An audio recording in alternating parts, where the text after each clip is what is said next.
One of our top stories this morning, a panel of University of Montana officials and others discussed issues such as toxic masculinity, bullying, college athletics, and sexism last night at the Wilma Theater. Aaron Erickson with Missoula Rises acted as co-MC, along with Assistant Athletic Director Bryn Malloy. Also there were U of M President Seth Bodner, head football coach Bobby Houck, Athletic Director Kent Haslam, Drew Colling with SARC, Chantel Gaynor with Relationship Services, and Lisa Davey. She's the woman who published an online petition to keep Houck from returning as head coach.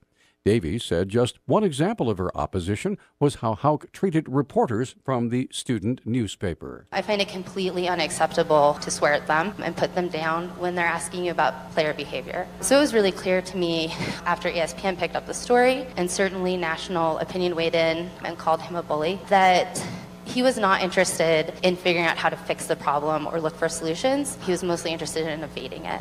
President Bodner was clear in his comments that Haslam and Houck are his employees and that much is expected of all the coaches on campus. I know there's some Grizz fans in the audience, so I don't want to have any tomatoes thrown at me when I say this. But the point of our athletics programs is not to win games. It's not. These are key ways to enhance the development of the young women and men who participate in these sports. Coach Houck entered the conversation and pointed out why he and so many others become coaches. The reason I coach, the reason I've done it for going on 30 years, which is hard to spit out at times, but is I want to develop men of character, people that are great husbands, fathers, great in the community, basically successful in life, hopefully financially including that. But we try to give them the background to be all of those things. That's why we do what we do. The event was live streamed on the Missoula Community Access Television or MCAT Facebook page and will be available on demand at their website. A Montana school teacher is denied a charge she had sex with a male student under the age of 16. Renee Carter, a former special education teacher at Capitol High School in Helena, pleaded not guilty on February 21st to sexual intercourse without consent. The age of consent in Montana is 16. The Independent Record reports her trial is set for June 4th.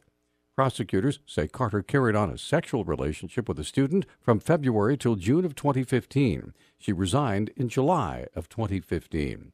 Superintendent Jack Kopp said district officials were aware of rumors about Carter and the student.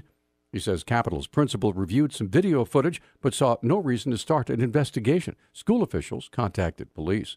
The Lewis and Clark County attorney asked the judge to rule on the newspaper's request to see the police report.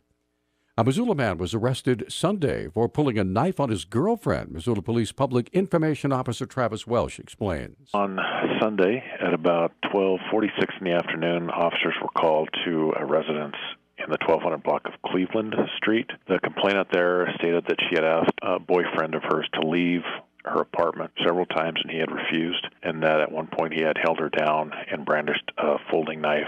The woman had scratches on her face but was treated by EMTs and not taken to the hospital. The man, however, was taken straight to jail. Although he didn't injure her with the knife, she did suffer some minor injuries to her face when he was holding her down and putting his hand over her face.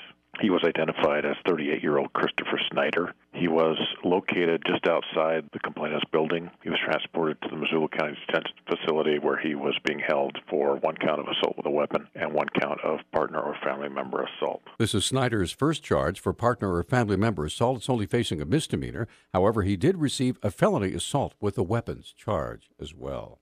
The head of the Missoula Redevelopment Agency said yesterday that Southgate Mall does not have to repay monies from tax increment financing, these are TIFs, after being sold for just one reason.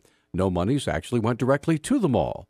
MRA Executive Director Ellen Buchanan said the city's been trying to connect Brooks to Reserve Street for many years, but was unable to do so until the mall began its remodeling project. The tax increment money that is involved in this particular project is to pay for a public street that was built through the mall. That area has never been penetrated by a public street, north-south or east-west. So what this does is it pays for a connection between Brooks and Reserve Street that the city has wanted to accomplish since at least the mid-90s for the long-range transportation system. Buchanan said the mall's 5-year plan to remodel opened up a right-of-way for the streets to be connected. We were able to get right-of-way from the mall owners to do it. We've never had right-of-way through the mall properties So the city has never had the ability to build a public street through there. It's nothing but a series of driveways. And even back when that was a lumber operation, it was not penetrated with streets. It was never subdivided. Buchanan believes there may be more opportunities for cooperation with Peter Lambros and his real estate connections, as well as Washington Prime, the new mall owners. Montana authorities are investigating reports that cattle were deprived of food and water on a ranch owned by a former state lawmaker. Rosebud County Sheriff Alan Fulton says authorities received an anonymous report of animal neglect back in January. An inspector confirmed the report with a visit to the ranch owned by former state representative Don Roberts. Fulton says Roberts has cooperated with authorities and immediately fired the manager of the property.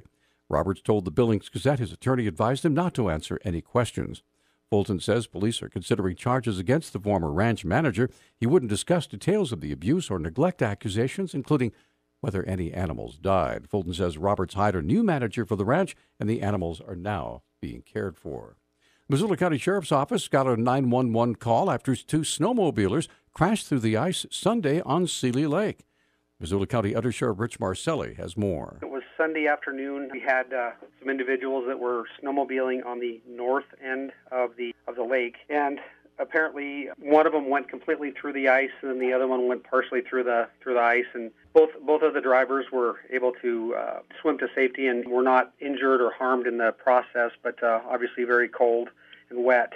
After making sure all the people were safe, the rescue team attempted to retrieve the snowmobiles. 911 was notified, and we activated one of our deputies that was working in the Seeley Lake area, and he was put in touch with the local search and rescue outfit, and basically they were able to rescue the one that was partially submerged, that was kind of half in the water and half out, and make sure that it didn't go down any further. And obviously they assessed the situation and did it in a safe manner.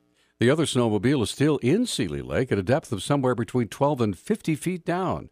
Apparently, the accident occurred near a creek where the ice is usually thin. Our News Talk time now is 6:12. Newstalk, KGVO. Missoula's official weather station.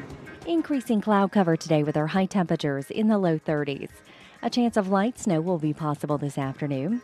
Snow likely tonight. Overnight lows will be in the 20s. Snow accumulations will stay under an inch. I'm meteorologist Brooke Foster for Missoula's KECI 13.